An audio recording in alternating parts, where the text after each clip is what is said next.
Otocinclus catfish, or Otos for short, are one of the most adorable fish you can keep. Not only are they shrimp safe, but their unique look and peaceful demeanor makes them a favorite among aquarists. Personally, I can say they are definitely one of my favorite fish. In today's video, we're diving into a great question from Dragon who asks, what's the best feeding schedule for Otocinclus catfish? This is such an interesting question because feeding these little algae eaters correctly is crucial. So, let's dive right in. Before we discuss how often you should feed Otos, let's first go over what types of food they eat. For the longest time, I thought Otos were strictly herbivores, but in fact, they're actually aufwuchs grazers.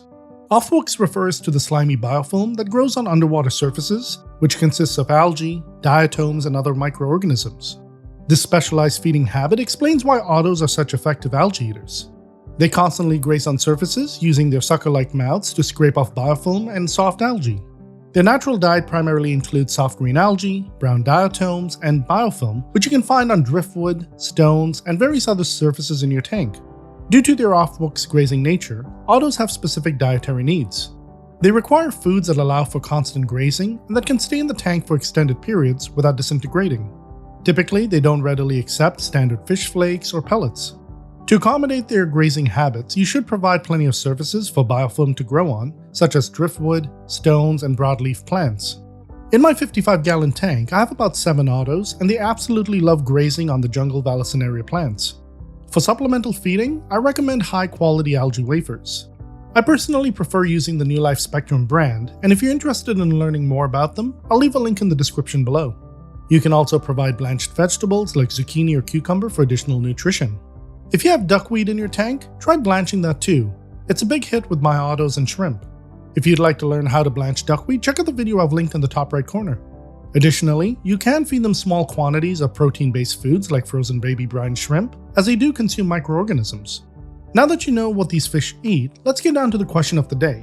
What's the best feeding schedule for them? Personally, I feed my Otos algae wafers every other day, and I supplement with frozen baby brine shrimp and blanched vegetables once a week. Since I have other fish and shrimp in the tank, all the food is usually gone within 24 hours. Could I get away with feeding them once a week? Definitely. My 55-gallon tank has lots of surface area for grazing. However, I prefer keeping them well fed with a varied diet. Depending on your tank setup, the number of Otos you're keeping, and their tank mates, feeding them 2 to 3 times a week is usually sufficient. However, if their bellies aren't looking full or rounded, consider increasing the frequency and adjusting the amount of food you provide. The key is to ensure that these fish always have something to graze on, whether it's through supplemental feeding or food that naturally grows in your tank.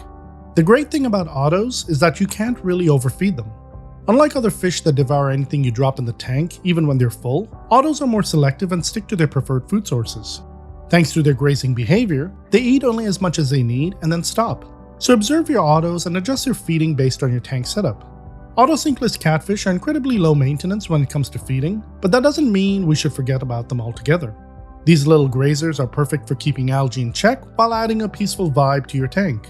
By providing them with the right surfaces to graze on and supplementing with algae wafers and blanched vegetables a few times a week, you'll keep them healthy and happy.